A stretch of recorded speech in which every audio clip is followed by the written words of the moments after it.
con todos los marcadores elevados. Que la semana pasada, el día martes, me dio para solamente dar insuficiencia renal aguda. O sea, es complicado. El problema es lo complejo de la enfermedad y saber en qué estadio está para saber cómo actuar. En este caso, ya nosotros sabemos que la enfermedad está instaurada, ya tenemos una enfermedad de base que es una insuficiencia renal. Ahora tenemos que expresar y leer los síntomas de acuerdo a lo que se observa. Lastimosamente, para muchos casos, cuando nosotros atendemos animales geriátricos, esto es lo que nos conseguimos, una insuficiencia renal crónica. ¿Por qué? Porque ya ha pasado por gran cantidad de pacientes, gran cantidad de médicos, gran cantidad de tratamientos a lo largo de su vida y ya presenta a este punto el deterioro de más del 70% del parénquima renal. Entonces, es una zoonía de duración prolongada, por lo general más de 2 semanas, y ya el riñón está completamente estático, la capacidad de filtración y concentración se pierde, su prevalencia global está en estas especies pueden oscilar entre 0.5 y 1.5% e incluso el 1 o al 3%. O sea, esto es una enfermedad de alta incidencia. En muchas ocasiones, cuando se diagnostica la insuficiencia renal crónica, ya se ha perdido el 80 o el 90% de la capacidad funcional. Estos son los pacientes que lastimosamente ya no hayamos que hacer.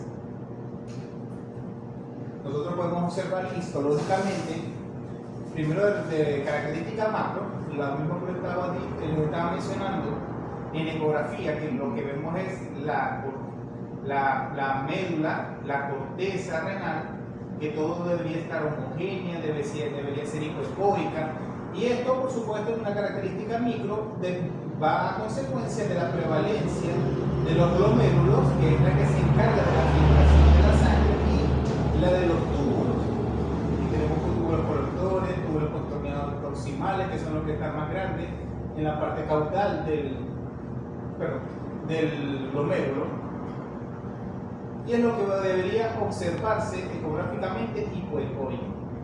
Ahora, a medida de que se van inflamando, estos glomérulos se van perdiendo, se va deteriorando el endotelio, se va cambiando por un tejido cicatricial, un tejido fibroblástico, un tejido de granulación, o sea, una cicatriz. Por ende, la pérdida y el parénquima del riñón se empieza a perder, la relación que tiene su corteza con la médula empieza a ser irregular, y esto es a consecuencia de que ya no hay suficiente líquido como para poder observar lo hipoecoico. Ahora todo se ve isodenso, isoecoico y muy parecido al parénquima hepático. Ahora, las etiologías, igual que la insuficiencia renal aguda, ya las mencionamos. Los desórdenes de los riñones que pueden conducir a una insuficiencia renal crónica pueden ser congénitos o adquiridos. Cuando hablamos de los congénitos es poco común, pero no es que no existan. Para eso tenemos las agenesias, donde no se desarrolla el riñón y simplemente el animal nace muchas veces con anasarca. Hay displasias donde el riñón básicamente nace con una predisposición a ser tumoral. Hay hipoplasias donde el riñón básicamente no se desarrolla en relación al cuerpo del animal. Recuerden que el cachorro nace con un tamaño específico y a medida que va pasando el tiempo, el desarrollo y la presencia de factores de crecimiento estimula a la hipertrofia de estos riñones. Pero si no se desarrolla como debería, simplemente el riñón se hace hipoplásico. Ahora, riñones poliquísticos o hidronefrosis son de los más comunes que nos podemos conseguir, porque los riñones poliquísticos simplemente son alteraciones de las placas neurales y las hidronefrosis, obstrucciones de las vías ureterales. Las enfermedades adquiridas pueden ser consecuencias de un daño tubular o glomerular persistente, que es lo que nosotros mencionamos la semana pasada. Aquí tenemos la enfermedad tubulointersticial, usualmente ocurre como una secuela de un episodio de necrosis tubular aguda, además de una enfermedad tubulointersticial severa que culmina en insuficiencia renal crónica. Puede desarrollarse como consecuencia de una infección ascendente del tracto urinario o una enfermedad obstructiva bilateral. O sea, puede sufrir procesos isquémicos o también puede desarrollarse, que una de las cosas más comunes, sobre todo en felinos, donde hay procesos infecciosos que ascienden desde uretra, vejiga, suben hasta ureter y llegan hasta el riñón hasta desarrollar lo que se llama la pielonefritis. Por eso se llama una infección ascendente, porque va desde la uretra hasta el riñón. No es que no haya enfermedades descendentes, que es lo que ya habíamos mencionado la semana pasada, que puede ser una infección sistémica, que las bacterias migran por todo el torrente sanguíneo y obligatoriamente tienen que pasar por el riñón, porque el riñón filtra el 80% de la sangre o del gasto cardíaco. ¿Qué pasa? Cuando pasa esa bacteria hacia el riñón, puede quedarse en el glomérulo y desarrollar una infección y, a su consecuencia, una pielonefritis, una glomerulonefritis y a lo mucho una amiloidosis, que es la última parte, cuando ya empieza a deteriorarse. Las neoplasias renales son un poco comunes. Ahora, ¿va?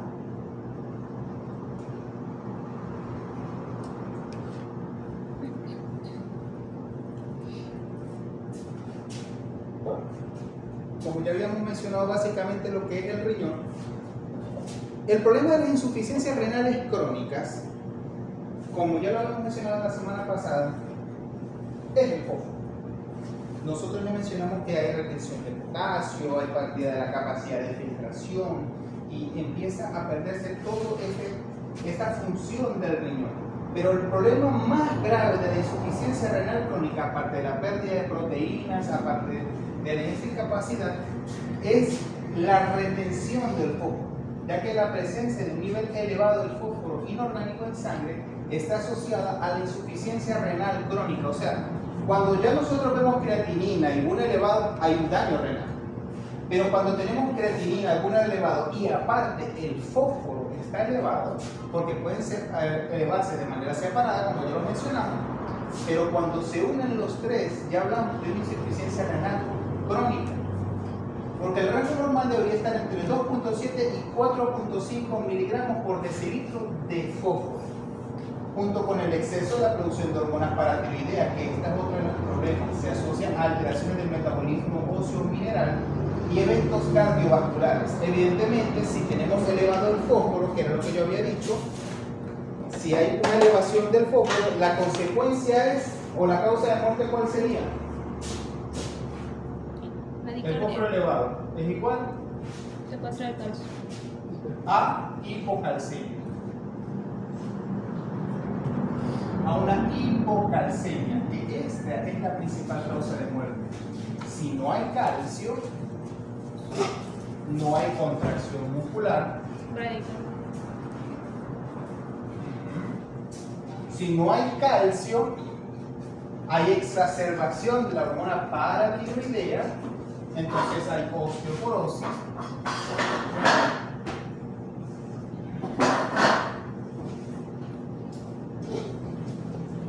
Esto desarrollando múltiples causas de las consecuencias que vamos a ver a medida de que se van deteriorando los riñones.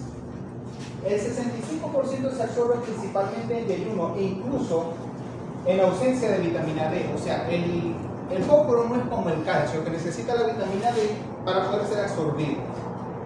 Pero en estas alteraciones se activarán contrarreguladores, contratransportadores de sodio y fósforo, que el cuerpo los reconoce como deficientes y ellos son capaces de incluso transportarse con el sodio. Entonces aquí tenemos que el sodio no solamente nos produce hiperfosfatemia, sino que también nos produce hipernatremia. Esto hace que el animal sea más concentrado, sea hiperosmótico. Y esto nos da la deshidratación.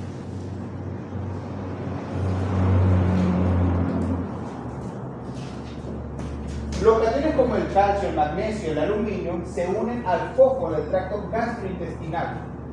limitando su absorción, y por esto son fármacos ligantes que se usan en insuficiencia renal crónica. Entonces, en este caso, como sabemos que una de las principales causas de muerte en el paciente con insuficiencia renal crónica es la hiperfosfatemia, lo que deberíamos es disminuir el aporte de fósforo a nivel gastrointestinal, porque ya sabemos que no depende de la hormona, sino que depende del sodio, y el sodio básicamente está en todos los alimentos.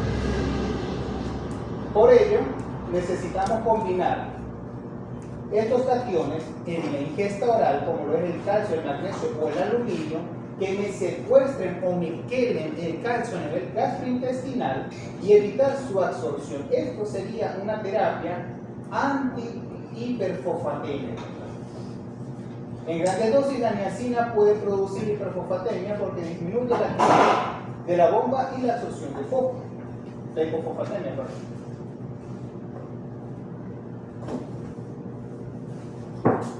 El aumento rápido del fósforo produce precipitaciones de los sales de fosfato de calcio en los tejidos blandos e induce la hipocalcemia, que es la principal causa de muerte.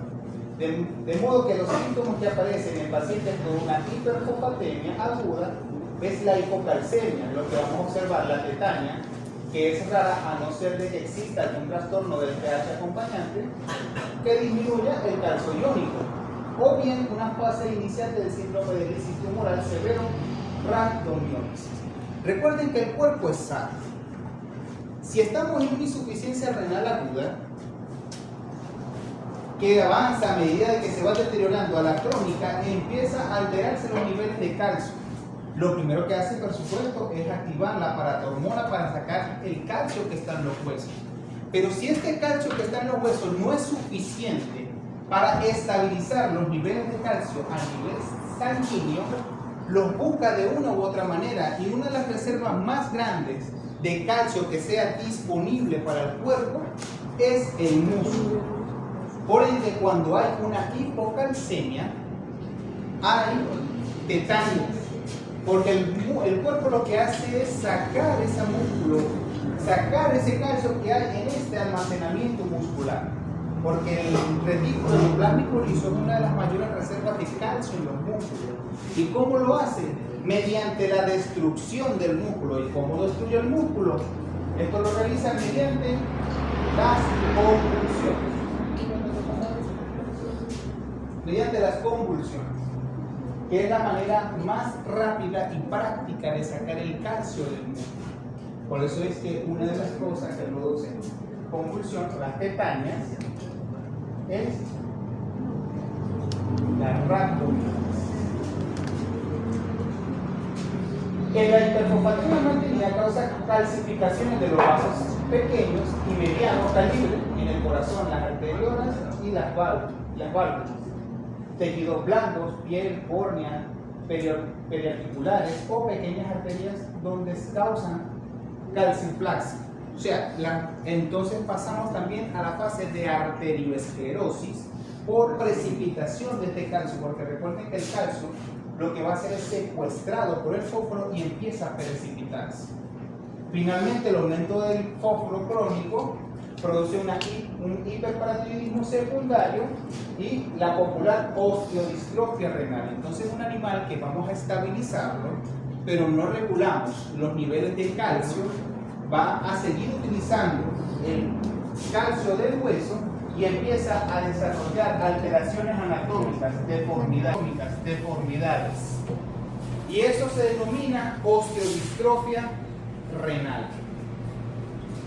Y es lo mismo que vamos a observar en el paciente con insuficiencia renal. Polidipsia, poliuria, letargo, inactividad, debilidad, anorexia, pérdida crónica de peso, pelaje de mala calidad, edema ventral, pobre rendimiento atlético en el caso de los equinos, vómitos, úlceras orales, estomatitis, glositis, diarrea, osteodistrofia urémica debido al hiperparatiroidismo, el hiperadrenocorticismo en pequeños animales, ventroflexión del cuello por causa de hipocalcemia, convulsiones e hipotermia. Una gran cantidad de síntomas asociados a las alteraciones del riñón, su incapacidad de eliminar la urea, su incapacidad de regular las concentraciones de nitrógeno, el exceso de calcio, perdón, de fósforo que le produce la hipocalcemia hasta llegar a la hipotérmicas. Entonces, ¿qué nosotros vamos a observar? Como los mismos ejemplos: insuficiencia renal aguda, necrosis de las mucosas. Podemos observarlo en lengua, que es lo que estamos viendo, ese tejido blanquecino, lo que serían el ápice de la lengua, en el borde y en los carrillos, una de las causas más comunes.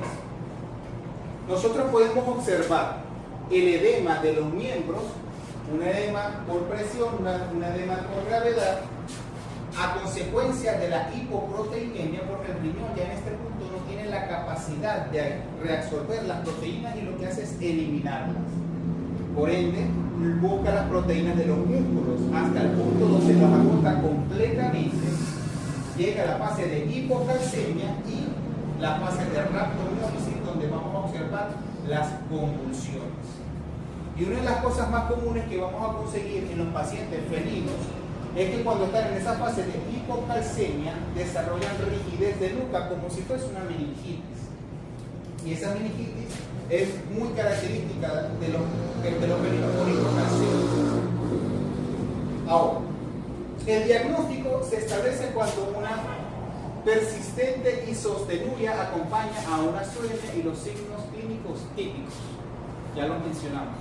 La isostenuria es la presencia de gravedades específicas en diferentes medidas de la orina. Entonces eso se denomina isostenuria. Y aparte de esa isostenuria, lo que indica la incapacidad de concentrar el riñón se acompaña de la azoemia. Entonces las concentraciones de proteína y de tóxicos empiezan a acumularse. Como consecuencia, todos los signos clínicos que ya hemos mencionado. La detección de los riñones pequeños e irregulares, porque ya están en esa fase atrófica, ya el tejido renal o el parénquima renal se vuelve más irregular, empieza a ser más hiperecoico y tener una densidad ecogénica parecida a la del hígado. Evidencias radiográficas de osteodistrofias o hallazgos clínicos atribuibles a la osteodistrofia renal. Entonces, una de las cosas que nosotros debemos observar,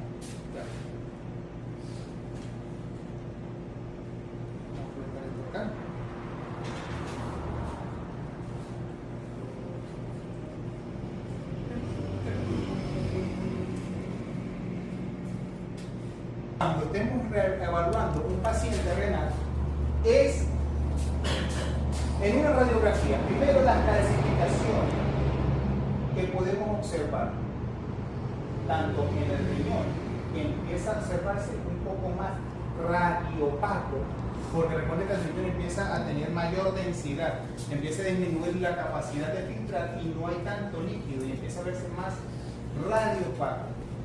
Y como en este caso ya va a haber secuestro de calcio a nivel óseo, y esto va a evidenciar que la corteza ósea va a ser extremadamente fina,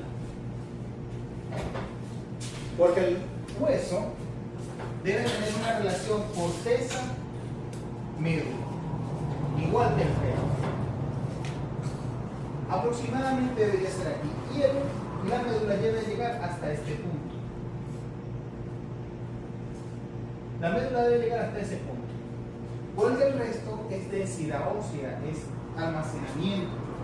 Ahora, en este caso, la paratormona está completamente desatada, está sacando el calcio para regular los niveles de calcio de los huesos, y entonces empieza a observarse una corteza ósea estrecha, finita. No solamente los huesos largos, sino que también empieza a verse los huesos anchos, más radiolúcidos. Cuando recuerden que el hueso es radiopaco en una radiografía, va a la redundancia, tiene que ser denso, tiene que ser completamente blanco, casi que podemos ver incluso la fosa acetabular. Esta que tenemos acá, aquí tenemos cabeza del fémur, aquí tenemos trocánter mayor, tenemos trocánter menor, y este es el cuello. Básicamente podemos visualizar las estructuras en una vista lateral, donde no debería observarse, pero es porque todo pierde su densidad a nivel vertebral. También empieza a observarse estas zonas negruzcas, que es esa misma osteodistrofia, esa misma pérdida de depósitos de calcio del hueso.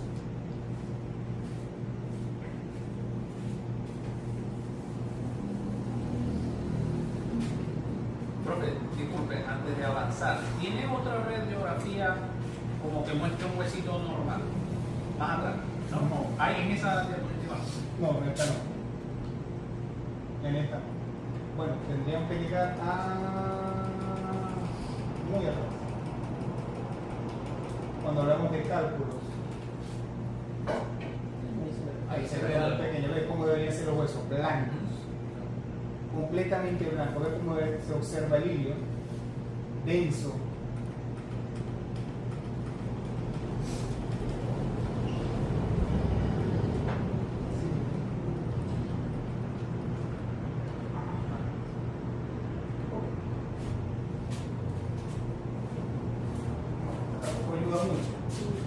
Pero aquí se observa, porque aquí no se observan tan claro las estructuras de la superficie articular y la corteza del hueso empieza a ser un poco más gruesa. Tampoco es que ayuda mucho esto, también tiene que tener insuficiencia renal. Sí, como todos esos pacientes tienen problemas renales, pues van a tener problemas óseos. Sí, ese es el problema también con esa diapositiva. Bueno, pero cuando veamos enfermedad del sistema musculoesquelético la vamos a recalcar.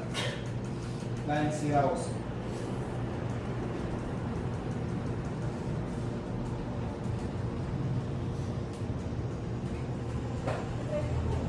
Ok. Entonces, el diagnóstico es el hallazgo clínico patológico. Ahora aquí sí es característico si un paciente con insuficiencia renal crónica, y esto es pregunta de examen tanto aquí como en clínica, porque es diagnóstico. Cuando tenemos un paciente con insuficiencia renal crónica, la anemia es normocítica, normocrónica, no regenerativa. Es no regenerativa, siempre es no regenerativa. Y eso es a consecuencia de cómo se pierde el parénquima renal, el aparato yuxtaglomerular empieza a degenerarse y no hay liberación de eritropoyetina. Si no hay eritropoyetina, no hay regeneración y la anemia es normocítica y normocrónica no regenerativa. Siempre. Básicamente la médula ósea se paraliza. Está hipocalcémico e hiperfosfatémico.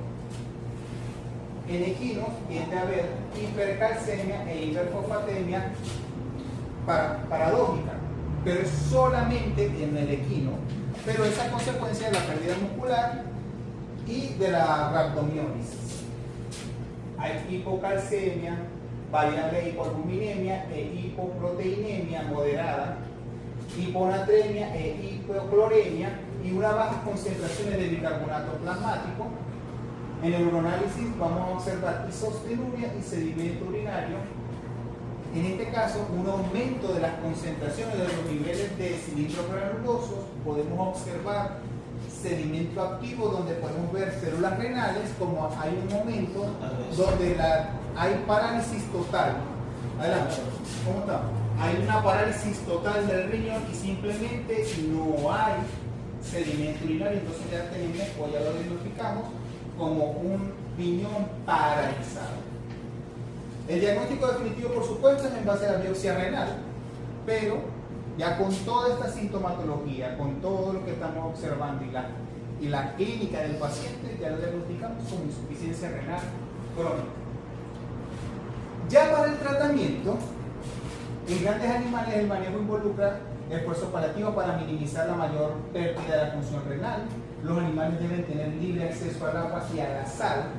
En grandes animales se debe suspender la administración de agentes nefrotóxicos, debe evitarse las situaciones estresantes, se debe administrar una dieta palatable y rica en alimentos que proporcionen energía y un equilibrio de proteínas adecuados, como el heno y el grano, que debe contener menos del 10% de proteína cruda.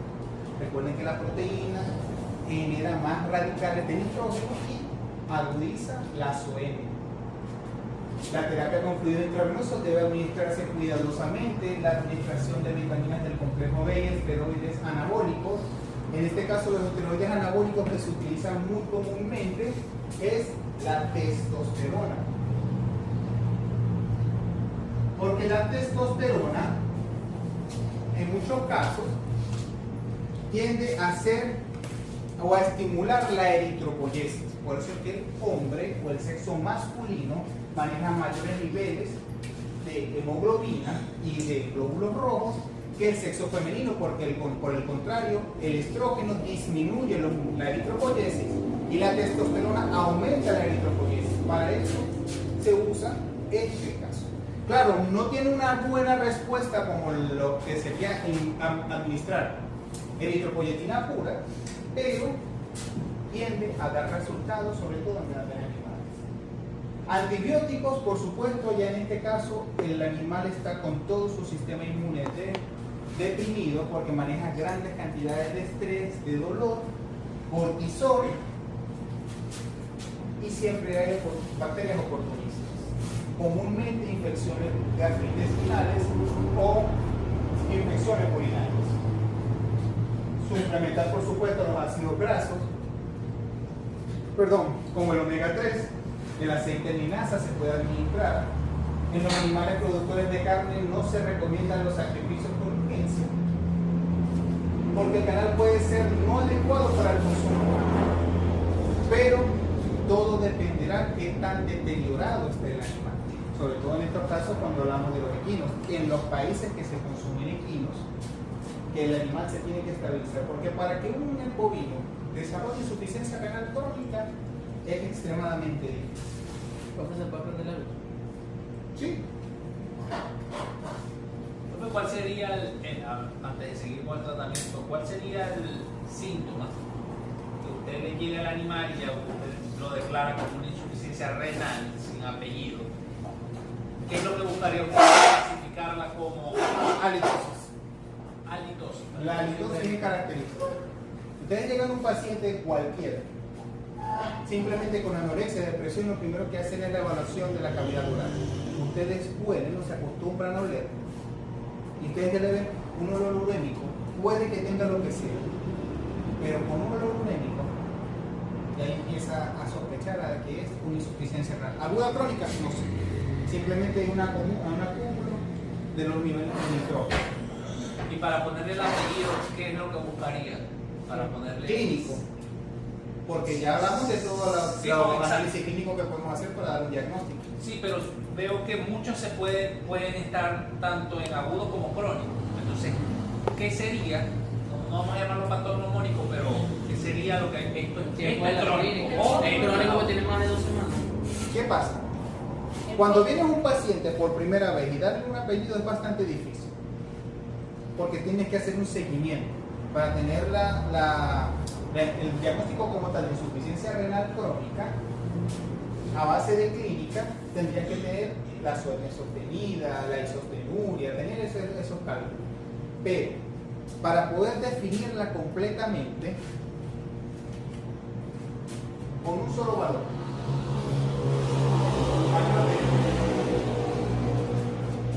creatinina mayor de insuficiencia renal crónica, riñones completamente paralizados, bajar esa creatinina de 10 a base de fluidoterapia y antioxidantes es extremadamente difícil. Nunca va a llegar a menor a 5. Pero creatinina por encima de 10 es insuficiencia renal crónica. Ahora, lo que habíamos dicho cuando estábamos hablando del SDMA es la clasificación de la insuficiencia renal, que la clasificamos en estadio 1, 2, 3 y 4. A medida de que se va perdiendo la función del riñón, nosotros tenemos que darle nombre y clasificarlo En el estadio 1 de la pérdida de función renal, al eliminar el tratamiento de cualquier fármaco que potencie la nefrotoxicidad, como habríamos hablado, los quimioterapéuticos, los antibióticos del género aminoglucósidos, de la familia de los aminoglucósidos, primero que nos desarrollen una insuficiencia renal de grado 1, todavía no ha llegado a la pérdida del 50% del daño renal, y el SDMA se detecta aquí en 15 a 18, y la creatinina no sube, que es la parte importante. En el estadio 1 no llega, está por debajo del 50% del daño renal. 1. Por ende, la creatinina no debería estar por encima del valor de 1.6, la creatinina. No debería estar por ese valor, debe mantenerse dentro del valor normal. Y la urea puede estar normal o elevada. Esto es lo que podemos conseguir en un estadio 1, dependiendo de cuál sea la causa. Pero, ¿qué es lo que tenemos que hacer? Eliminar el agente causal, identificar, tratar las posibles anomalías renales, en el dado caso de que sea por una obstrucción, evaluar y tratar si están presentes otras patologías asociadas, como es pielonefritis, cálculo, diabetes o la leishmaniosis. Podemos meter cantidad de agentes infecciosos también, entre estos casos las riquezas. Corregir la deshidratación cuando sea necesario, pero en este estadio 1 sí podemos utilizar soluciones fisiológicas del 0,9 en este estadio. Ya para los otros estadios no. Control de la presión arterial, que es una de las causas principales del deterioro, pero en nuestra actualidad solo hay, hasta donde tengo entendido, 2 clínicas que posean un tensiómetro de uso veterinario, que si mal no recuerdo es la de Maracaibo, el Hospital Veterinario de Licea Norte, y Zuliador. De resto no hay alguien así que controle la presión arterial. El otro que la busca bastante es Mario, el doctor Mario, pero es complicado en estos casos. Mantener presiones arteriales históricas por debajo de 150, tratar los pacientes con una presión sistólica por encima de 150 y 160, porque recuerden que ellos están en vasoconstricción de las arteriolas aferentes, y si existe repercusiones sistémicas a la hipertensión, en estos casos taquicardia, diarrea, vómitos. Monitorear la proteinuria y tratar, en el dado caso de que sea o se logren observar de 0.4 a 0.5 gramos por decilitro. Si hay proteínas en orina, aunque sea trazas, hay deterioro renal. Que sea siempre una ley que si ustedes ven proteínas, así sea en trazas, en pocas cantidades, hay que hidratar al animal porque está perdiendo la función de filtración. En el estadio 2 es básicamente todo esto, pero aquí empieza a aumentar los niveles de fósforo. El objetivo es mantener el fósforo dentro de los valores normales, aunque no haya sintomatología clínica de hiperfosfatemia. Porque aquí el riñón sí aumenta los niveles de fósforo, pero todavía el cuerpo tiene la capacidad de regular esa hipocalcemia. Entra la fase de acidosis metabólica, tratar si hay una acidosis con bicarbonato y poder establecer los valores por debajo de 18 milimoles litros. La hipopotasemia debería corregirse en este estadio 2 porque empieza a acumular, a excretarse los niveles de potasio. Pero eso es en el 2. Ya para el 3, el potasio que debería excretarse, porque debería actuar la bomba sodio potasio TPasa para la reabsorción del sodio, empieza a paralizarse, y en el estadio 3 es básicamente igual que el estadio 2, pero empiezan a observarse las fases de anemia, si se afecta la calidad de la vida del paciente, el riesgo, la relación de riesgo-beneficio sea adecuada, si o no hay que tratar el paciente, el tratamiento del vómito para evitar las pérdidas de cloruro y considerar la administración parenteral de fluido para mantener la hidratación. En este punto ya no estamos en una fase de una hipocalemias o una hipopotasemia. Ya el riñón tiene la incapacidad de la reabsorción y excreción de sodio y la reabsorción de potasio, y aquí pasamos a la fase de hiperpotasemia. En este punto podemos conseguir los animales ya con hiperfosfatemia, que comienza en grado 2, e hipocalcemia con signos clínicos que se combina con la hipopotasemia. Profe, ¿y en el estadio 2 el calcio Estarían dentro de los valores, estaría estabilizado, que es lo que yo había dicho. Se mantiene que mantener el fósforo dentro de lo normal, pero aquí actúa para tu hormona y aquí actúa la ingesta. Aquí actúan ellos dos y estabilizan. Ya en el estadio 3 no hay estabilidad, se pierden las relaciones, hay una acumulación de potasio, hay disminución de calcio. En este caso el fósforo empieza a estar exacerbado y empieza la sintomatología clínica. Y uno de los signos que nosotros debemos controlar es la bradicardia. Y la bradicardia, por hiperpotasemia, no lo vamos a controlar con sodio, tiene que ser controlado con calcio. Porque el calcio es el que se está perdiendo. Entonces, bradicardia asociada a insuficiencias renales se trata con gluconato de calcio, no con sodio. Y en el estadio 4, cuando ya el riñón básicamente está completamente paralizado, es mantener el fósforo, intentar mantenerlo por debajo de 6 miligramos, pero el fósforo siempre va a estar elevado. Control de la malnutrición proteica y considerar el uso de sondas de alimentación. El animal aquí en este punto está renuente total a la alimentación vía oral, por eso nosotros tenemos que hacer o estimular su absorción y que sean dietas ricas y de fácil digestión y absorción. En eso utilizan mucho el Ensure, que son bebidas para pacientes pediátricos. En ellos se puede utilizar. Pero aquí ya básicamente necesitamos es controlar el exceso, mantenerlo en los niveles más bajos. Recuerden que el fósforo lo mantenemos siempre de 2.5 a 4. Aquí no lo podemos bajar de 6. Mantener niveles de fósforo por encima de 8, 10 o 12 es observar toda la sintomatología clínica. Y esos son los estadios que nosotros le damos al deterioro renal, de acuerdo a la sintomatología y a la presencia de las alteraciones químicas.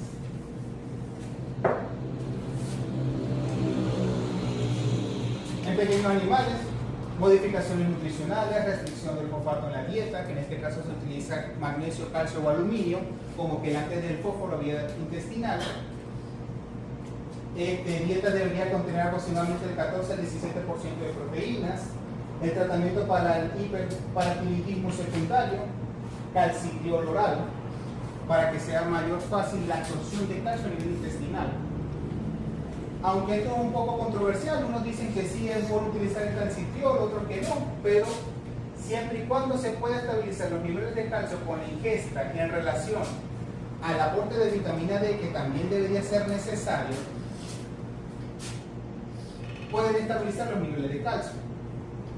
Ahora, la anemia en base a la eritropoyetina exógena. Aquí ya no hay otra cosa que hacer.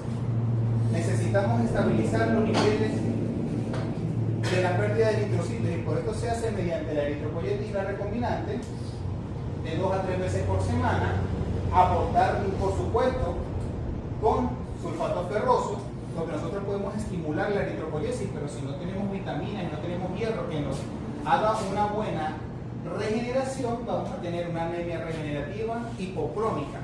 Por eso vamos a utilizar sulfato ferroso. En algunos casos, simplemente para mantener, podemos realizar transfusiones sanguíneas, pero tienen que tomar en cuenta que las transfusiones sanguíneas tienen igual sangre que tiene un periodo de vida de 120 días, Y muchos piensan que las transfusiones de sangre, anteriormente se pensaba que las transfusiones de sangre se podía hacer la primera sin ningún problema. Actualmente no se coloca ese criterio, no se predispone ese criterio. ¿Por qué?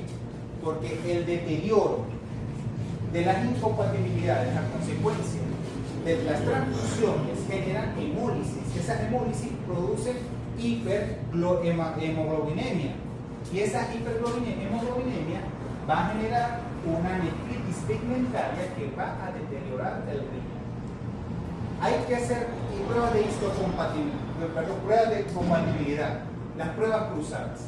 Y aún así, haciendo pruebas cruzadas de compatibilidad, no garantiza que el animal se vaya a salvar.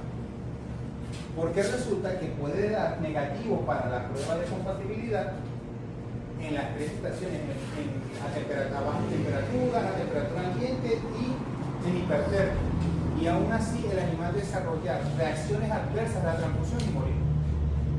Por eso ustedes indican transfusión y dicen que esto es lo último que podemos hacer para estabilizar al animal.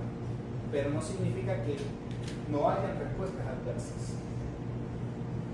Se los digo porque creen que con una transfusión salva al animal y se muere. Y ha pasado. Demanda que tratar la acidosis metabólica, por supuesto, con un bicarbonato. El tratamiento con el vómito, utilizar cimetidina, ranitidina, famotidina. Tratamiento con la hipocalcemia, el gluconato de potasio, hipocaliemia, perdón. Y el tratamiento para la hipertensión en dietas bajas en sodio, inhibidores de la enzima convertida en la angiotensina, el alodipino, la prasosina, el etanol, el propanolol, hidroclorotiazida como diurético, furosemida y espironolactona.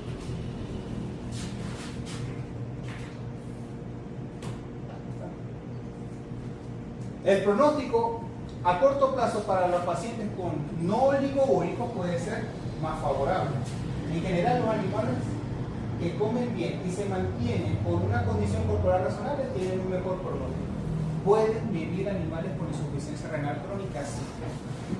El problema es que es como el cáncer. Nosotros les podemos dar un tiempo de vida. Pero si no es con diálisis, el tiempo se acorta. Solamente he tenido 2 pacientes con insuficiencia renal crónica que le he extendido la vida año y medio, 2 años. Pero después de un periodo de tiempo, porque en ese año y medio, 2 años, lo pueden cuidar muy bien, pero el animal puede dejar de comer, se deshidrata, complica los riñones. El animal le puede dar una fiebre, lo que sea, se deshidrata, complica los riñones. Es simplemente alargar, a veces dependiendo del estadio del animal, por supuesto, pero el problema es alargar poco la vida del animal y estabilizar. Yo siempre digo que ustedes cada vez que coloquen un tratamiento, ustedes maten al animal en el sentido de que el pronóstico es reservado para todos los pacientes que estén tratando. Si lo salvan, perfecto. Si se mueren, usted les avisó. Pero que la eutanasia no sea siempre su primera opción. Porque la eutanasia es cómoda para nosotros, pero los dueños, y ahorita con tanta protección animal, siempre tiende a verse muy mal. Y peor cuando te colocan la religión por delante. Eso es bastante complicado. Así que la eutanasia no sea la primera opción, pero que el pronóstico sea siempre reservado. Se debe hacer un seguimiento del paciente siempre. Por lo menos aquí comenzamos con monitoreo cada 3 días de niveles de creatinina y de BUN y de fósforo. Después, si todo se mantiene estable, lo hacemos 2 veces, una vez a la semana. Después pasamos a cada 15 días, después una vez al mes, hasta por lo menos hacer monitoreos 2 veces al año. Pero estos son pacientes básicamente que le estamos extendiendo la vida. No vamos a hacer más nada a menos que hagamos un trasplante de riñón. ¿Preguntas? ¿Dudas? Perfecto.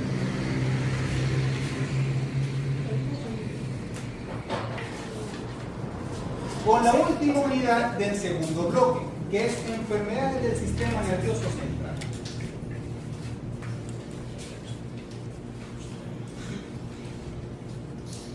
Para este caso, primero tenemos que tener los conceptos básicos. ¿Qué es una convulsión? Una convulsión es la manifestación clínica de una actividad eléctrica excesiva o una hipersincrónica anómala que se produce en la corteza cerebral. Dicha manifestación son paroxísticas, son estereotipadas, son involuntarias y son transitorias. Una epilepsia es la aparición de la convulsión recurrente de origen intracraneal y se distinguen dos tipos, sintomática e idiopática, que son las dos más comunes.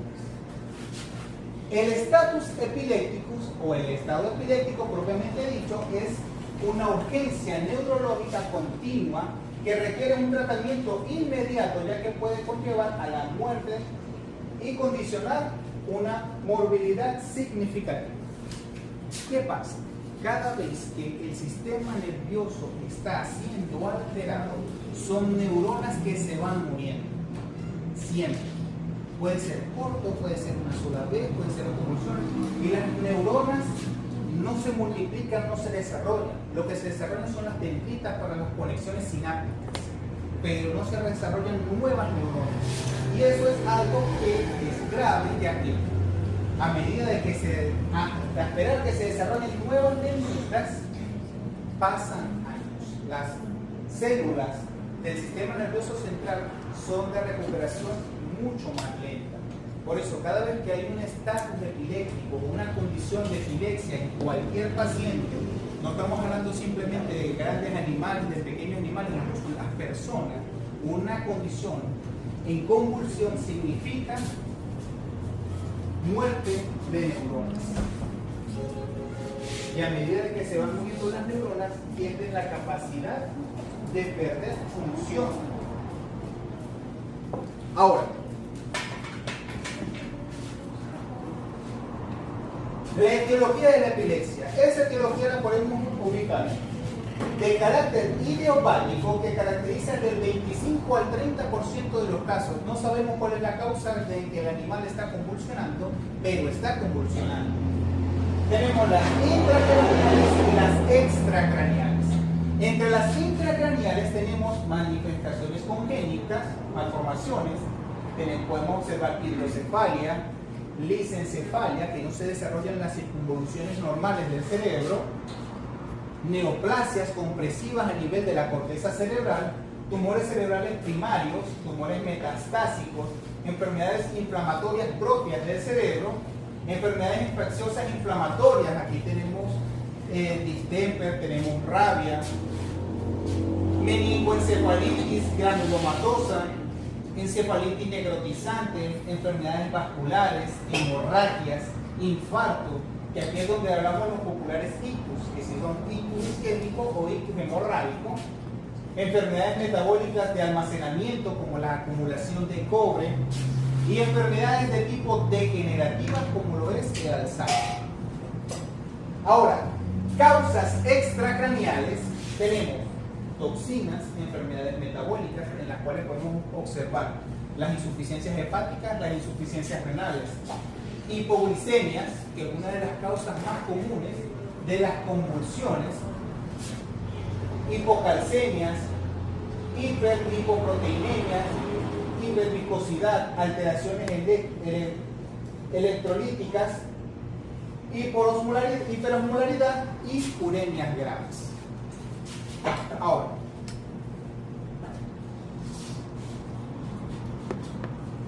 el desarrollo del estatus epiléptico se podría explicar por alteraciones del equilibrio que existen entre la excitación y la inhibición neuronal, siendo la primera excesiva y la segunda deficiente, lo que da lugar a una actividad epiléptica sostenible.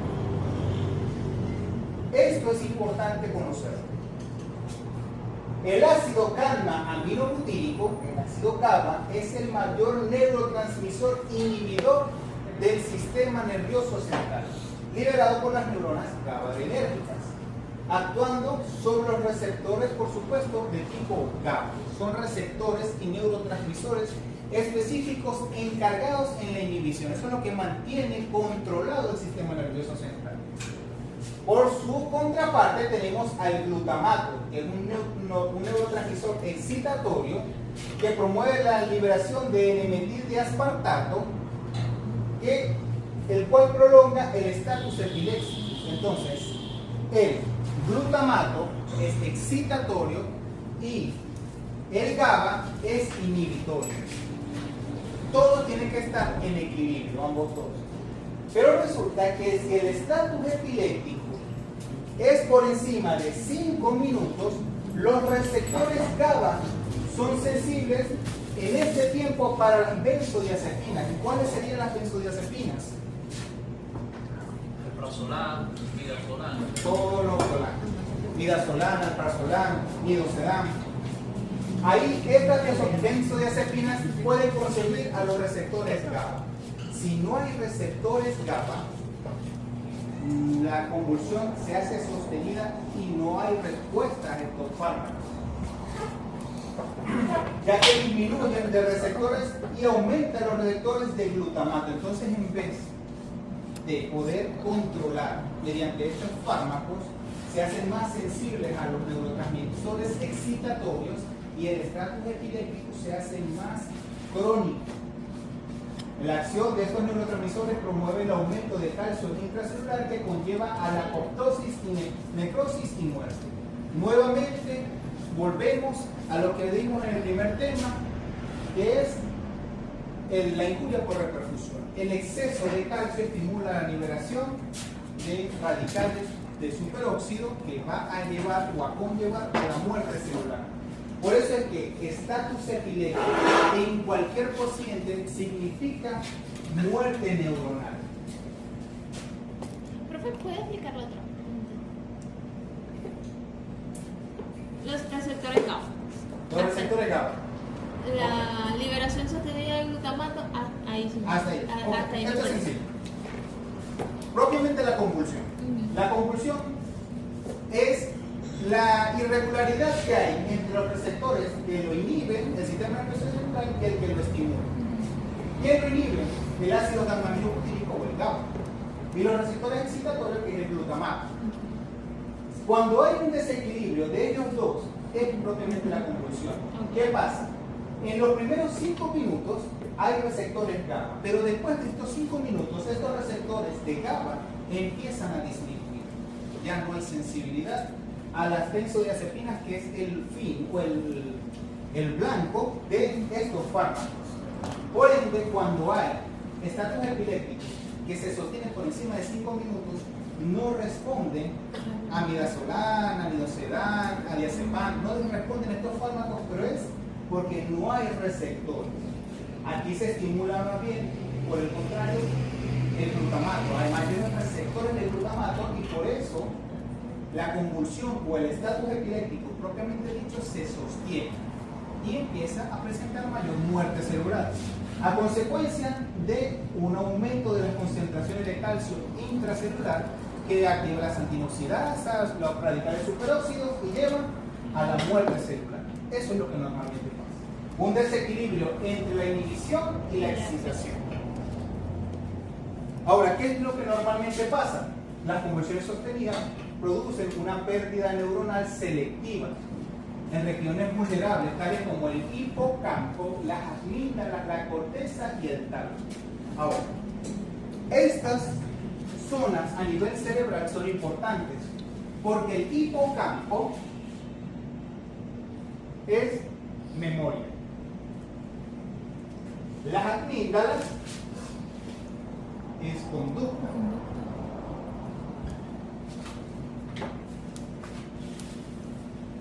La corteza cerebral es movimiento, sensibilidad, y el tálamo es neurohormonal.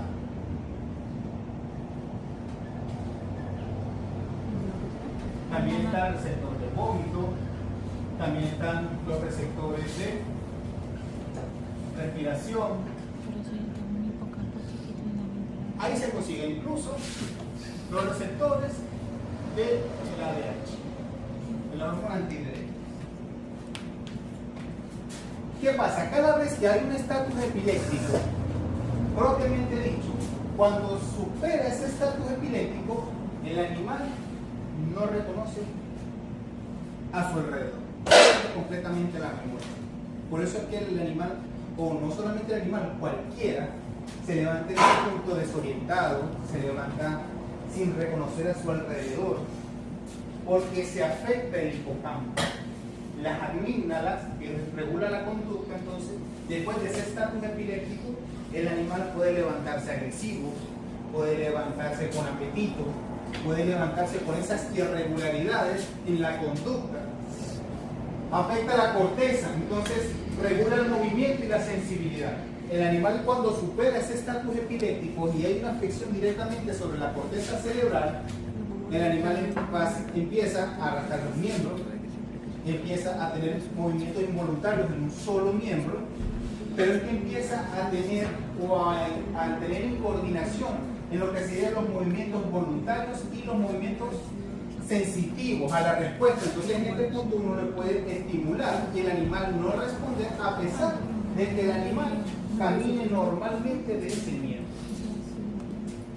Y lo menos importante, empieza a generar taquicardia, a generar hipoventilación, a generar taquipnea, porque se alteran los receptores a nivel del tálamo. El grado de lesión neuronal está estrechamente relacionado con la duración de la convulsión. A medida de que se van persistiendo el evento convulsivo, se van perdiendo las neuronas, destacando la importancia del rápido control del estatus epiléptico. Aquí, antes de los 30 minutos y después de 30 minutos. A nivel del sistema nervioso central, primero aumenta el flujo sanguíneo cerebral, aumenta las necesidades de oxígeno a nivel cerebral y aumenta las necesidades de glucosa. Aumenta el lactato y aumenta los niveles de glucosa. Por eso, esto es la primera fase. Todo esto es necesario, por supuesto. Si el animal está en hiperexcitación, necesita mayor flujo sanguíneo, necesita de ese flujo sanguíneo mayor aporte de oxígeno, y el mayor consumidor de glucosa del cuerpo es el cerebro. Por eso siempre vamos a tener glucosa elevada. Y a medida de que se va usando esta glucosa, de que se va deteriorando todo esto en el estatus epiléptico, viene el subproducto del deterioro celular, que es el lactato. Y el lactato va a llevar a la acidificación. En las alteraciones sistémicas, como el que se está llevando toda la glucosa en el cerebro, necesita exceso de glucosa. Por ejemplo, el animal liberaba grandes cantidades de cortisol, estimula la lipólisis, el metabolismo anaeróbico y la destrucción celular, que también lleva a la acumulación de ácido láctico. Entonces aquí ya está en hiperglicemia y en acidosis metabólica a consecuencia de acidosis láctica. Y a nivel cardiorrespiratorio va a haber un aumento de la noradrenalina y de la adrenalina, por eso va a estar taquicárdico, va a estar con vasoconstricción, hay aumento del gasto cardíaco, hay hipertensión, hay taquicardia y arritmias. Todo eso en respuesta a las demandas que tiene el sistema nervioso central. Pero ¿qué pasa? A medida de que todo esto se va agotando, empieza el fracaso de la autorregulación, donde aquí, en este punto, ya se pierden los receptores GABA. Entonces, no hay receptores GABA. No hay control del estatus epiléptico, se hace sostenido. Por ende, hay una vasodilatación cerebral que se produce en edema cerebral. Hay hipoxia cerebral, hay acidosis láctica, hay un aumento de la presión intracraneal hasta el punto de llegar al coma, porque se agota todo, las reservas, se agota la glucosa y empieza a acidificar demasiado el medio cerebral. A nivel sistémico, produce una hiponatremia, hiper o hipokaliemia acidosis mixta, tanto renal como respiratoria, metabólica como respiratoria, hay fallo hepático, hay fallo renal. De acuerdo a la destrucción celular, podemos observar incluso coagulaciones intravasculares diseminadas. Hay rhabdomiólisis evidente porque el estatus epiléptico como tal va a producir rhabdomiólisis para generar glucosa de todas las reservas que tenga. Por supuesto, vamos a observar mioglobinuria a consecuencia de esa rhabdomiólisis y vamos a conseguir un leucograma de estrés. Si no hay un agente infeccioso propiamente dicho, después de todo esto vamos a conseguir es leucocitosis con neutrofilia sin desviación a la izquierda. Todo esto va a llevar a edema pulmonar, a hipoxemia, hipoxia, hipotensión y llegar al fallo cardíaco. Ya a este punto todo se agotó. La glucosa, el oxígeno, empieza a acumularse el ácido láctico, el animal empieza a entrar a esa fase de acidosis metabólica, esa acidificación del pH sanguíneo, del pH celular, y llega todo esto a la muerte. Esto es bastante complicado y es muy feo poder verlo, la verdad.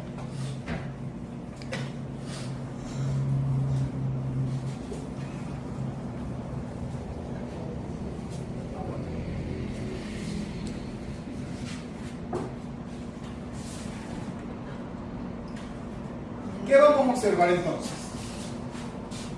En un cuadro clínico se clasifican en convulsión general o convulsión parcial. General se caracteriza por ser convulsiones motoras generalizadas durante las que los animales experimentan periodos de tono muscular extensor extremadamente aumentados, el tonus, y caídas de decúbito lateral, periodos de tonus alterados con periodos de relajación, que es el clonus, y lo que da lugar a las contracciones rítmicas mostrando pataleos y sacudidas de las extremidades, movimientos masticatorios, y suelen estar inconscientes aunque tengan los ojos abiertos. Dos puntos importantes acá. Primero, una convulsión. Una convulsión es la hiperexcitación neuronal y hiperexcitación de la placa neuromuscular. Por ende hay contracción muscular generalizada de todos los músculos, tanto lisos como esqueléticos. Entre esos, las de los párpados. Una convulsión.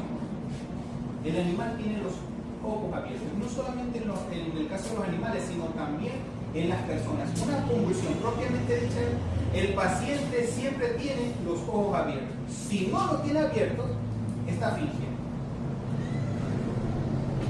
Es un punto importante de poder diferenciarlo porque hay una hiperexcitación de la placa neuromuscular. Ahora, tonus y clonus. Ustedes han escuchado anteriormente una convulsión tónico-clónica. Pero ¿qué propiamente dicho es? Aquí vemos que el tonus es la extensión y el clonus es la relajación. Una convulsión tónico-clónica es la combinación entre la contracción para la extensión del músculo y la relajación. Por eso hay convulsiones que son de pataleo. Una irregularidad en la contracción. Entonces las convulsiones pueden ser tónico-clónicas, pueden ser tónicas o pueden ser clónicas, donde el músculo completamente se relaja. Y esas diferenciaciones en cuanto a la contracción muscular se puede observar. Por eso se clasifica en convulsiones tónico-clónicas, tónicas, que donde el miembro se mantiene básicamente rígido, ¿no? ¿Por qué? Porque entonces el músculo flexor y extensor compiten quién puede más.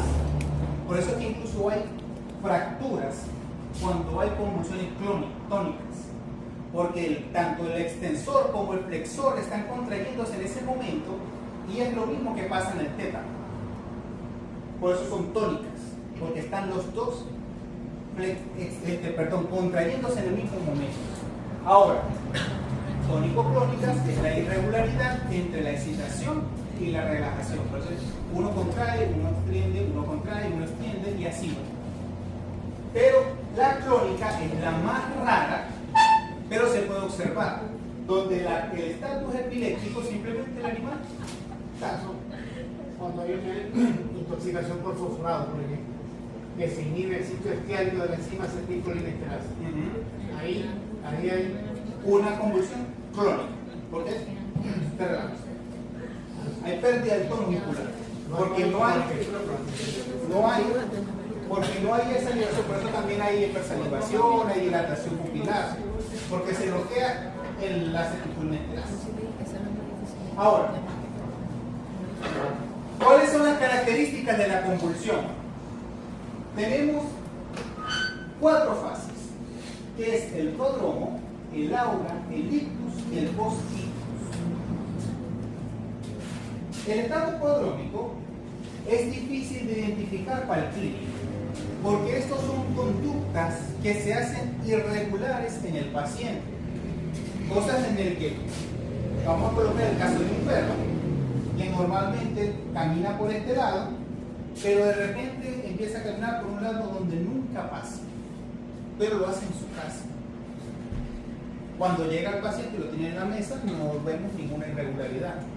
O el animal empieza a tener un movimiento o a demandar mucha atención, pero ese es el estado prodrómico, reconocido solamente por el dueño, y puede durar de 0 a 5 minutos. Vamos a decir la fase siguiente.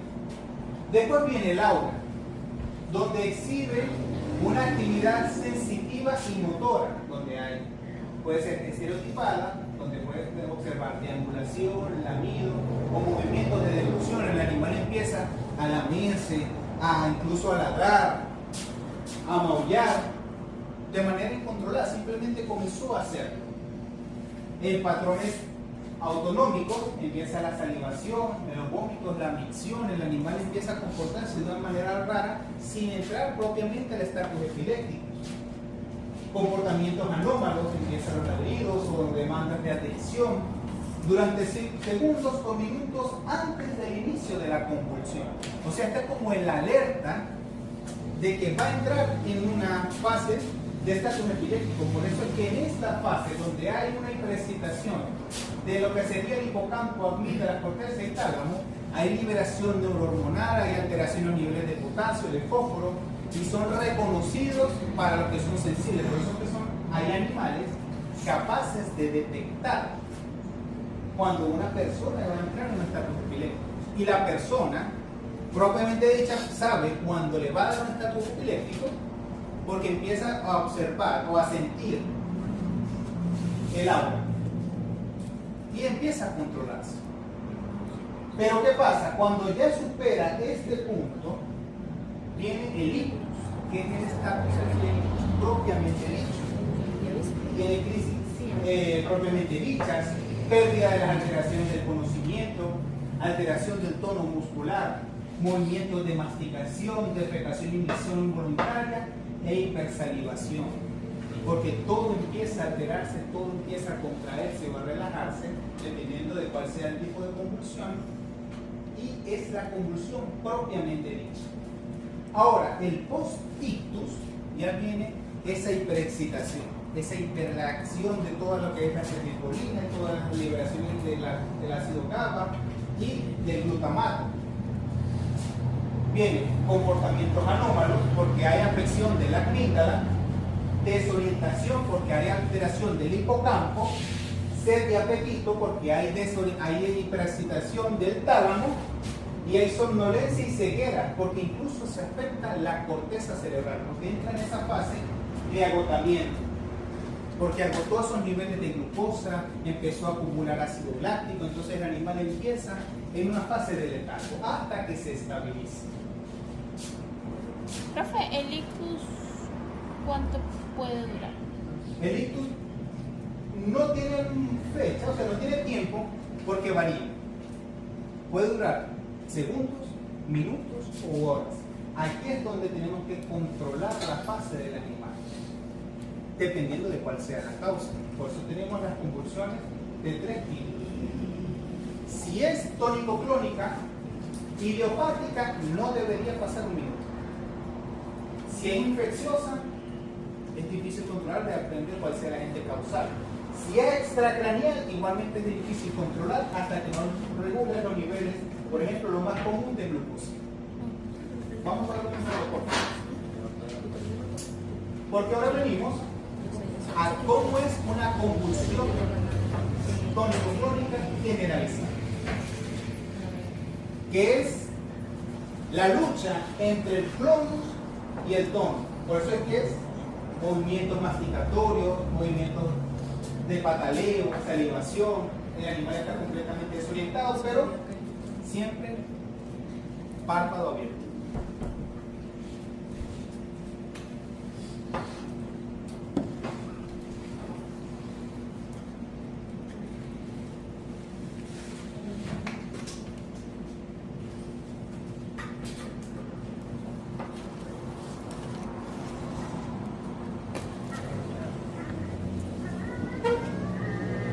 Empieza más el postigos, que es la desorientación, empieza el herido.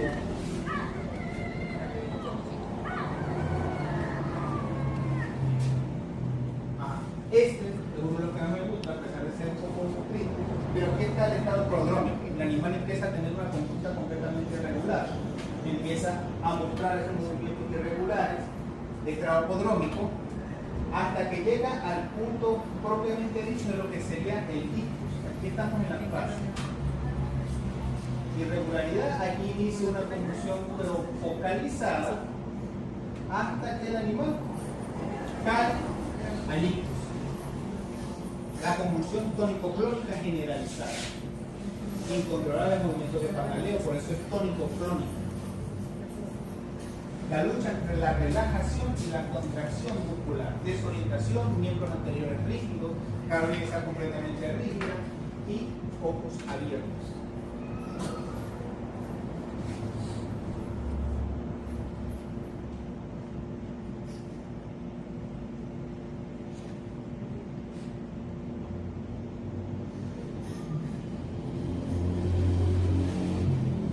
Eso es traumatísimo, no como dueño de estos pacientes.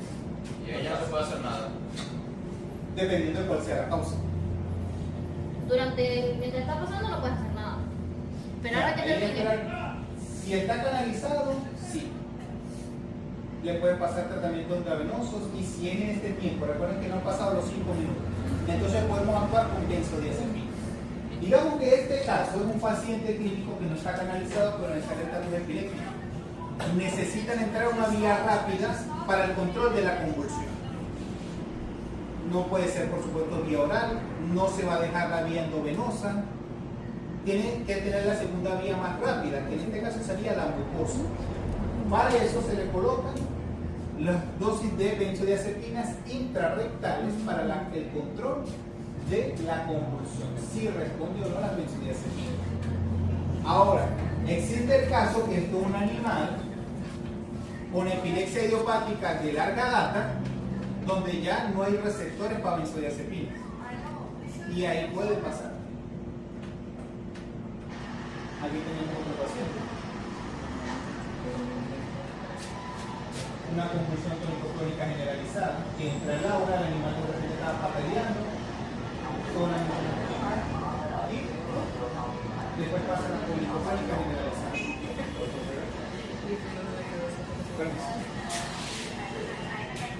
Yo que cuando me sentaba de la esquinita de la mesa,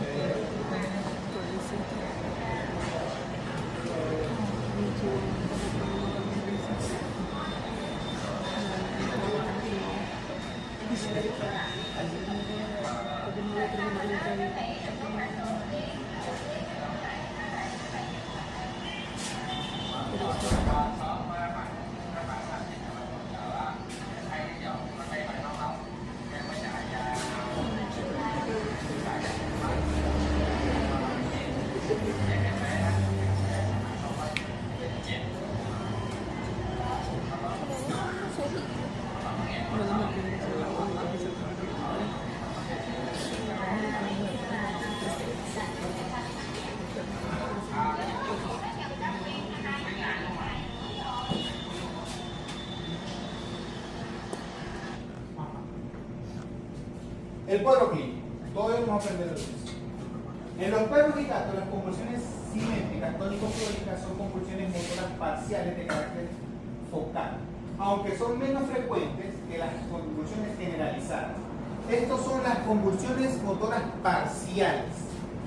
Este tipo puede ser motora, donde la convulsión puede ser parcial o simple, donde el foco epiléptico se encuentra en la corteza motora. Las manifestaciones clínicas consisten en un movimiento de grupos musculares aislados. ¿Qué es esto? Una convulsión tónico-clónica focal parcial. Es, ejemplo, alguien está tranquilo y de repente empieza. No hay ninguna alteración de ningún otro músculo, de ningún otro miembro, solamente es el miembro derecho.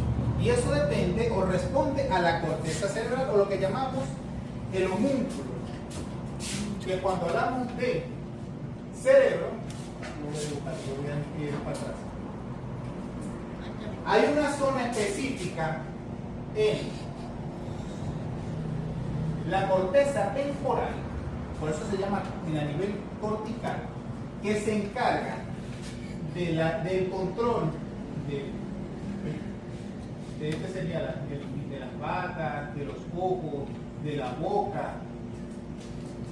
Todo esto se focaliza en esta zona a nivel temporal, lo que llaman la zona 3, 1, 2.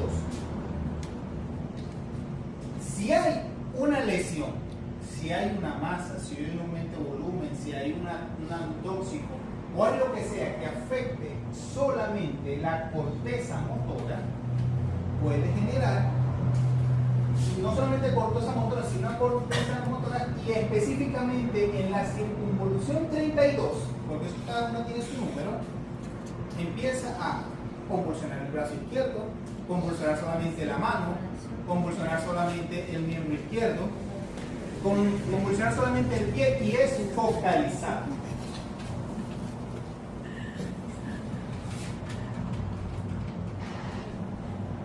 Ahora, puede ser parcial simple y afectar la corteza motora o parcial compleja y son los focos epileptógenos que se encuentran en las áreas del sistema límbico, alteraciones de conciencia o comportamientos extraños, entre los que puede incluir agresividad, aullido, atrapar moscas, deambulación, movimientos en círculo, inquietud o marcha vacilante. ¿Qué quiero decir con esto?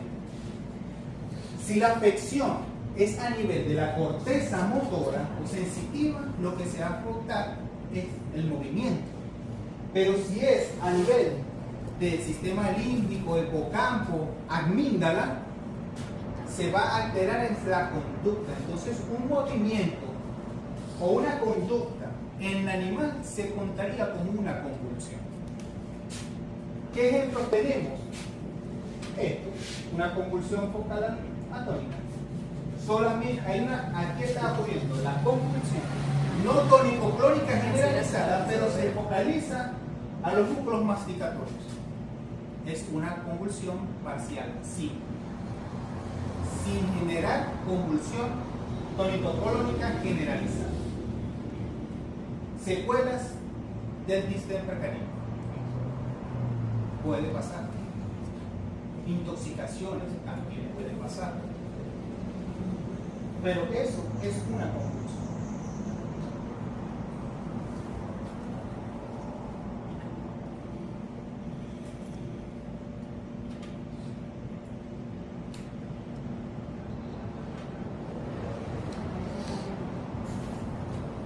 Ahora, una convulsión parcial compleja.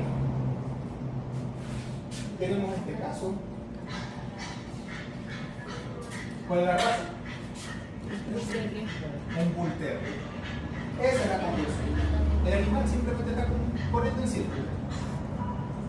Es una afección específicamente en la amígdala que altera su conducta. Entonces el animal está tranquilo y de repente empieza a dar vueltas, a dar vueltas, a dar vueltas, a dar vueltas. Pero es una afección directamente sobre la amígdala, la que altera su conducta. Entonces el animal lo que hace es cada vez que tiene un evento convulsivo, empieza a dar vueltas, empieza a dar vueltas, empieza a dar vueltas. Y no lo asociamos básicamente a nada. ¿Qué puede tenernos? Este es otro ejemplo de una convulsión parcial compleja, que el animal está tranquilo, no muestra ninguna conducta alterada, y de repente esta es el aura y empieza a buscar moscas. Eso es una convulsión. El animal está tranquilo y lo que busca, moscas imaginarias, porque hay afección directamente sobre la clínica. Diagnosticarlo es bastante difícil, porque tiene que tener una clínica, tiene que tener el descarte completo de toda patología metabólica, pero la convulsión es eso. El animal está tranquilo y de repente empieza a buscar moscas imaginarias. Eso es una convulsión parcial compleja, porque no es sobre el sistema motor propiamente dicho, sino sobre el sistema que se encarga del control del sistema motor, en este caso la amígdala. Entonces es una alteración de la conducta. Para que se den una idea, es como los pacientes psiquiátricos que de repente están tranquilos, están deambulando y empiezan a caer la risa por el primero que se les mete. Es lo mismo. No es un impulso, no es que le provoca, simplemente una alteración de la conducta que les hace hacer cosas que no quieren hacer. Ahora sí podemos prender, por favor.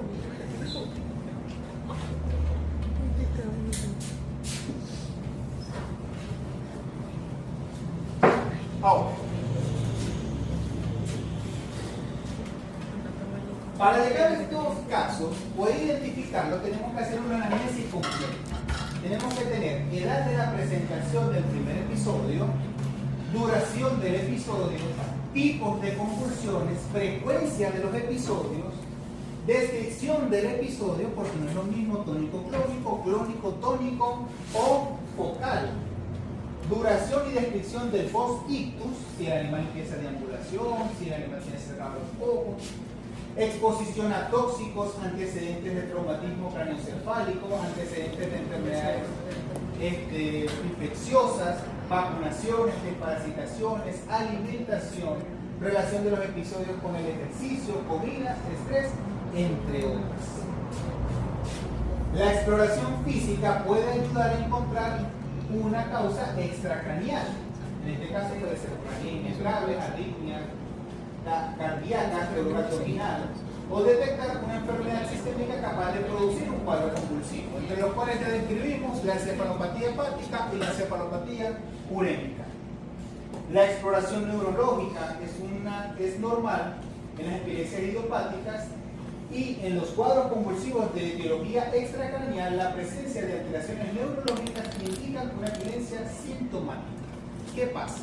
Cuando tenemos un paciente con una convulsión o una epilepsia idiopática, básicamente a todo sale negativo o sale normal.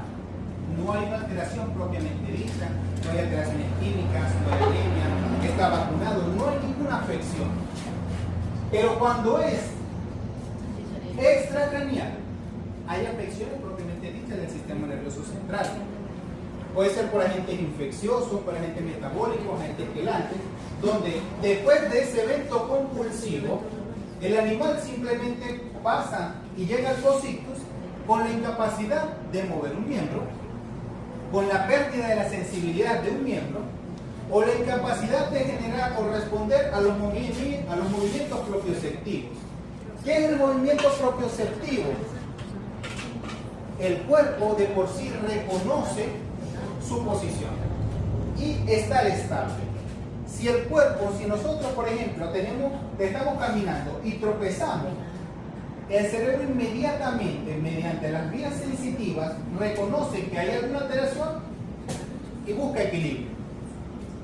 Si no hay esa respuesta propioceptiva a la pérdida de equilibrio, ¿qué va a pasar? El animal se va a caer, nos podemos caer o simplemente no reconocemos que estamos en una posición irregular. ¿Cómo probamos esto? Cuando nosotros estamos haciendo evaluación neurológica del paciente, en sus 4 patas el animal está normal, pero de repente nosotros obligamos a que el paciente mueve ese miembro y lo mantiene en su posición. No es capaz de reconocer de manera sensitiva que hay una alteración motora. Y el animal está normal. Lo hacemos caminar y el animal empieza a caminar. Pero de repente lo volvemos a hacer el movimiento proprioceptivo y se queda así. Eso normalmente pasa y hay alteraciones que pueden ser extracraneales o intracraneales a daños a nivel de la corteza cerebral. Importante es cuando nosotros queremos diagnosticar alteraciones del sistema nervioso central, propiamente dicho, siempre hay alteración de los pares craneales, siempre. Si hay afección a nivel del sistema nervioso central, se afecta pares craneales, porque son los que están directamente saliendo de la corteza cerebral, específicamente del tálamo. Y para ello tenemos lo que sale, lo más importante que sería el primer par, que es el olfatorio, que evidentemente es difícil poder identificarlo en pacientes o en los animales. Tenemos después el óptico, que es con respuesta a la luz, si hay fotosensibilidad o no. El oculomotor, hacer que el animal busque un movimiento, si es capaz de hacerlo. El troclear, el trigémino, el abducen, que van en relación a los movimientos del ojo y a la sensibilidad del rostro. El facial, que a visualizar si hay o no movimientos y respuestas a la sensibilidad de lo que serían los músculos frontales y serían los cigomáticos y temporales. Si hay respuestas a este músculo, perfecto, no hay nada. Pero si hay afección del trigémino y el facial, lo primero que vamos a observar es pérdida de la contracción. Entonces hay flacidez. Puede ser hemi o bilateral.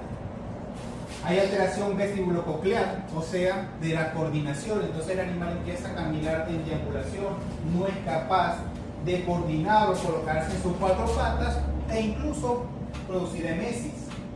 El glosofaringio es uno de los que más complicaciones hay, glosofaringio y hipogloso, porque es la pérdida del movimiento de la lengua. Entonces un animal, no todos, que tiene pérdida del glosofaringio, la lengua siempre se la mantiene afuera sin poder moverla. O si es el hipogloso, la incapacidad de deglutir, que es donde afecta principalmente la rata, sobre el noveno y el 12º par craneal. El nervio vago, por supuesto, tantas alteraciones que puede generar desde taquicardia, taquipnea o simplemente producir paros inminentes. Y el nervio accesorio o espinal básicamente es a nivel de cervical. A nivel de vértebras cervicales hay alteraciones de este nervio o de este par. Por eso tenemos con una aguja número 23, 25, bien fina, que nosotros coloquemos puntos de sensibilidad que haya respuesta a esos puntos. Si nosotros pasamos una aguja por esta zona sin respuesta a la sensibilidad, hay alteraciones del 11º par craneal o el nervio accesorio. Ahora, continuamos con el diagnóstico y hablamos de alteraciones hematológicas o alteraciones bioquímicas. Permite descartar la presencia de enfermedades sistémicas y de alteraciones metabólicas o electrolíticas.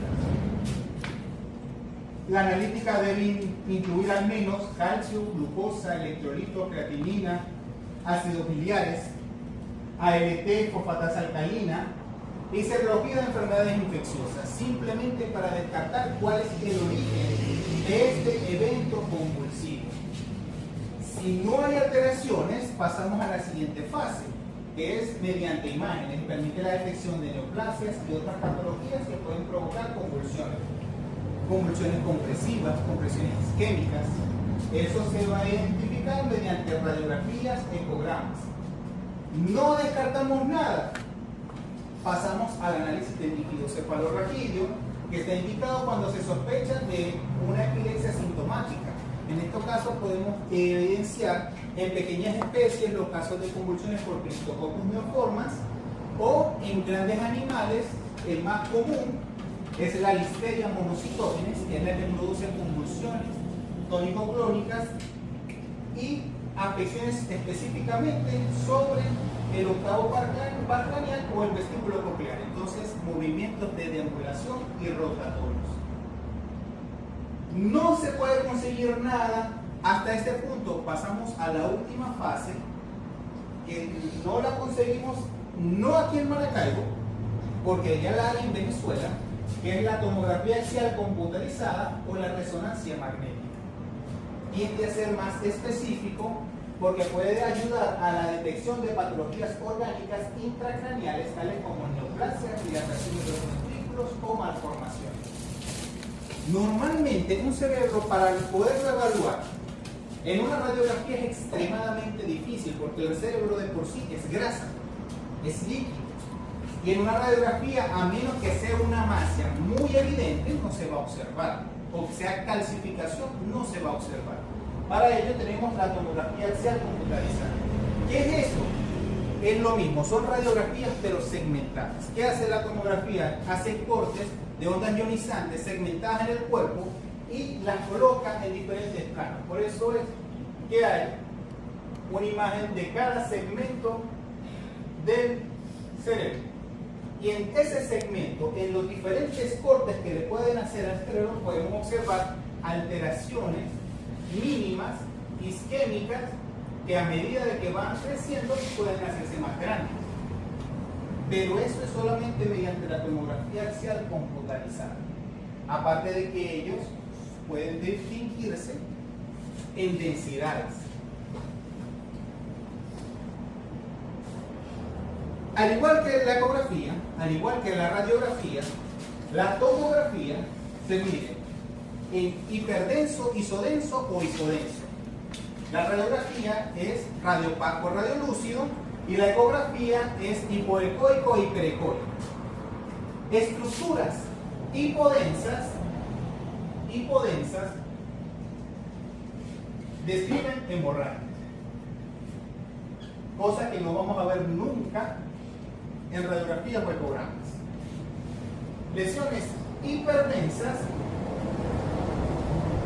describen isquemias o incluso tumores, cosa que no vamos a poder ver nunca en radiografía o ecograma porque siempre va a estar en sobreposición de las masas encefálicas sobre la corteza cerebral, sobre el seno frontal e incluso sobre el hueso.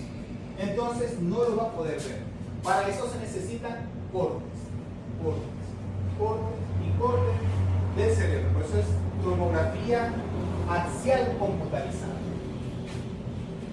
La resonancia magnética es mucho más específica porque tiende a ser incluso mayor la cantidad de corte y las densidades tienden a ser más específicas, pero es un poco más difícil de leer. Pero se basa igualmente en la visualización por segmentos.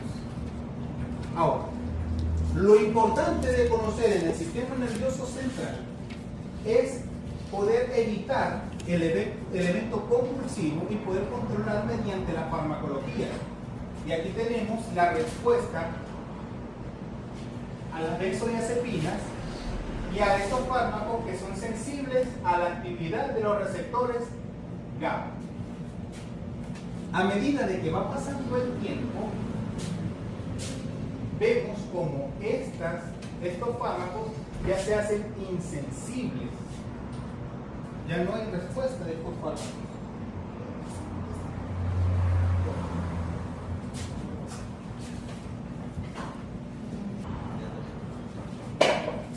Aquí podemos observar o podemos describir cómo fármacos que son sensibles en las primeras horas, segundo, se pueden extender a medida que hay lesiones en mayor cantidad de tiempo, donde ya se desequilibran los receptores GABA y no hay respuesta a las benzodiazepinas. Aquí tenemos el fenobarbital, el levotirazante. Conocer esto es poder resolver un evento convulsivo. Si vemos que en la primera línea no responden las benzodiazepinas, lo más lógico es pasar a la siguiente línea. que es los fenobarbital. Estos son los barbitúricos. Si no hay respuesta a los barbitúricos, tenemos que seguir el siguiente paso, que es a los sedantes. Ahí tenemos la silacina, la ketamina, la cepromacina e incluso el propofol, solamente para controlar el caso. ¿Qué pasa? Cuando tenemos que identificar qué fármaco podemos utilizar para disminuir el evento convulsivo, también tenemos que conocer cuál es la causa. Si tenemos un animal que viene con un traumatismo cráneoencefálico, lo menos que podemos utilizar como preanestésico es ¿qué no se puede utilizar cuando hay un traumatismo cráneoencefálico? Como preanestésico. Cepromacina. No. Ketamina. La ketamina. La ketamina produce un aumento de la presión intracraneal. Lesiones propiamente traumáticas en la masa encefálica, la ketamina las agrava. No se deben utilizar en traumatismos craneoencefálicos la ketamina. Profe, y hay fármacos, estos son fármacos para tratar el caso cuando está pasando, pero no hay preventivos. Cuando está causando. No, pero no hay como fármacos preventivos como los que toman las personas epilépticas. Sí, ahí tenemos el fenobarbital, que se puede utilizar de forma preventiva, pero aquí es cuando está el estatus epiléptico propiamente dicho y dónde actuar. Ahora, el estatus epiléptico propiamente dicho es una emergencia médica. Recuerden que convulsión es igual a neuronas perdidas, que requieren tratamiento temprano y agresivo. Nosotros necesitamos controlar este animal y evitar los efectos secundarios. No vamos, disminuir los efectos secundarios. No es que no los vamos a evitar, siempre van a quedar residuos. Detener las convulsiones y prevenir su reaparición. Aquí tenemos para el control los bolos de diazepam en los primeros 5 minutos. Podemos utilizarlos de 0,5 a 1 miligramo por kilogramo. Comenzar inmediatamente la infusión intravenosa continua de diazepam. Puede controlarse incluso por 4 o 6 horas. Si se detienen las convulsiones, disminuir a cada 4 o 6 horas un 25% de la concentración en un goteo del diazepam. O sea, puede incluso hacerse en infusión continua. Si las convulsiones no se detienen o reaparecen, administrar otro bolo de intravenoso de diazepam y aumentar la concentración del goteo a 0,75 o 1 miligramo a la hora, o bien administrar otros sedantes, en este caso el barbitúrico. Detener la convulsión y prevenir su reaparición. Si las convulsiones no se detienen en 20 minutos de haber administrado el fenobarbital, hay que administrar pentobarbital. Comenzar la medicación antiepiléptica tan pronto como el animal esté consciente y pueda tragar. O sea, si nosotros controlamos la convulsión, el animal se estabiliza y empieza la ingesta, vamos a prevenir mediante los barbitúricos, que vuelva a haber el evento convulsivo. Nosotros aquí lo que tenemos que es prevenir su reaparición. Asegurar la supervivencia del paciente. Si el animal está inconsciente, se debe intubar y mantener una vigilancia cardiorrespiratoria. Si el animal está convulsionando de forma incontrolada, no responde a los fármacos, lo sedamos con propofol, lo intubamos, lo mantenemos en respiración mecánica, pero lo salvamos. El ejemplo que yo les dije, que hay animales, hay pacientes, o en realidad dueños, que le dicen que le pueden dar una patada al gato, como ellos que hacen lo que sea por salvar al animal. Y esto es lo que debemos hacer cuando no se puede controlar. Inducir la anestesia al animal solamente para evitar el estatus epiléptico, aunque lo tengamos que mantener bajo ventilación mecánica. Hay que corregir las posibles alteraciones metabólicas electrolíticas, por supuesto, que está en hipocalcemia, hay que administrar gluconato de calcio, va a estar en hipoglicemia porque se agota de acuerdo al estatus epiléptico. Y hay que mantener la temperatura corporal del animal por debajo de los 40 grados centígrados, evitando el deterioro neuronal. Ahora, esta es la primera enfermedad que vamos a mencionar, que es la epilepsia idiopática. ¿Qué es la causa más frecuente de convulsiones en perros? Y se estima la incidencia del 0.5 al 2.3% de las enfermedades del sistema nervioso central cuando no hay un agente infeccioso. Aunque puedan parecer de formas esporádicas, y prácticamente todas las razas y en perros mestizos, es particularmente frecuente en determinadas razas puras, en las que consideran como de carácter hereditario, sobre todo aquellas especies en las cuales han sufrido de endogamia. Esos son los más característicos, los más comunes. Los bulldogs, los pugs, ellos son los que más sufren de estos episodios, los pinchers, chihuahuas. Las epilepsias idiopáticas es poco común en gatos y la mayoría de los gatos con convulsiones tienen una alteración intracraneal identificable, como neoplasias o encefalitis. O sea, para que nosotros veamos un gato convulsional sin una causa propiamente dicha es raro. El inicio de la convulsión generalmente ocurre cuando el animal tiene entre 6 meses y 3 años. O sea, esto es una enfermedad de animales jóvenes. No específicamente al nacer, pero a medida de su desarrollo inicial pueden visualizarse eventos convulsivos y a partir de este punto descartar el estatus epiléptico de carácter infeccioso o metabólico.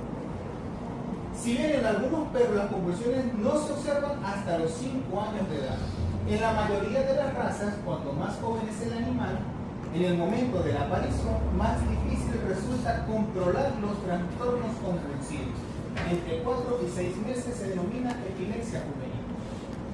Cuando nosotros tenemos un paciente que empieza los eventos convulsivos en las primeras etapas de vida, recuerden que todo evento convulsivo es igual a neuronas muertas. Y estas neuronas muertas hacen que haya menor sensibilidad a los receptores hacia los benzodiazepinas y poder controlar el estatus epiléptico desde muy temprano hace resistente a los fármacos, a las neuronas. Entonces entienden que en este punto aumentar concentraciones a los 2 años, empezar a cambiar de farmacología a los 5 años, y por eso es bastante difícil poder controlar una epilepsia de carácter idiopático. El cuadro clínico de las convulsiones en la epilepsia idiopática generalmente son tónico-clónicas generalizadas. Tónico-clónico generalizado. Porque no es focal, no es en corteza cerebral, no es amígdala, es todo.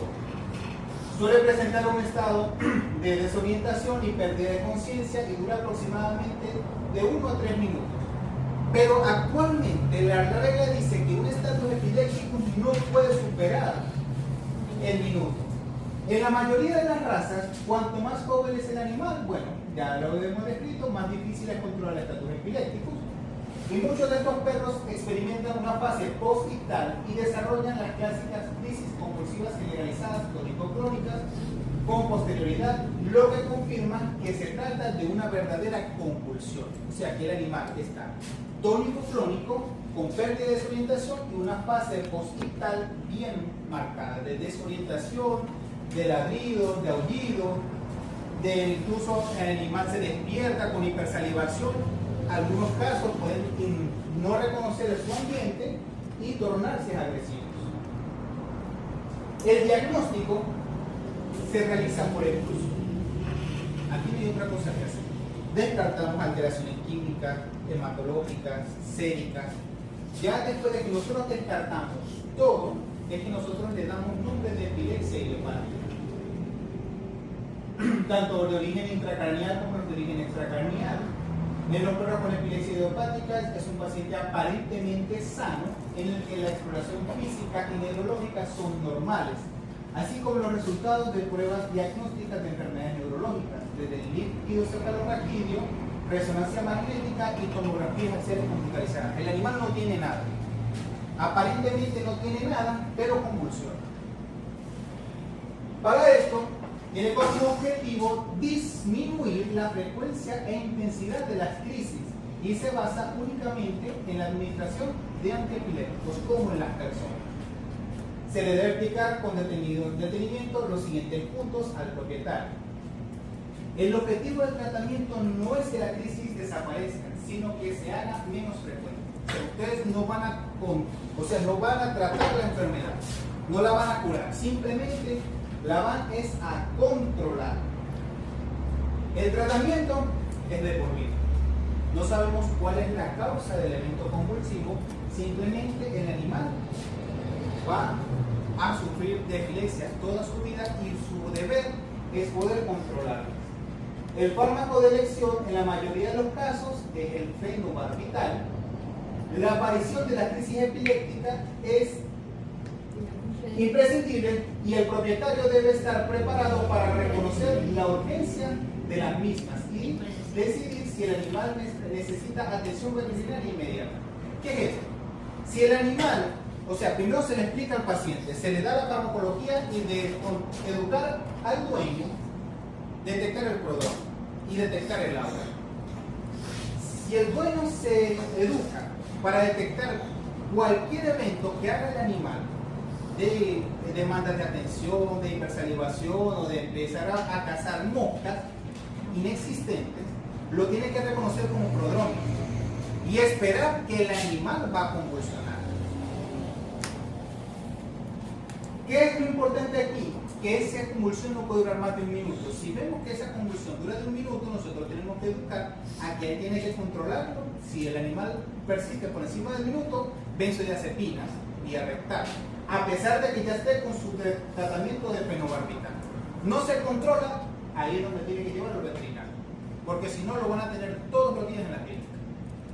El punto es educar a que va a convulsionar, va a seguir convulsionando y se puede controlar. Solo en ciertos casos es que ustedes le tienen que decir, tienen que traerlo a la clínica y a la atención veterinaria.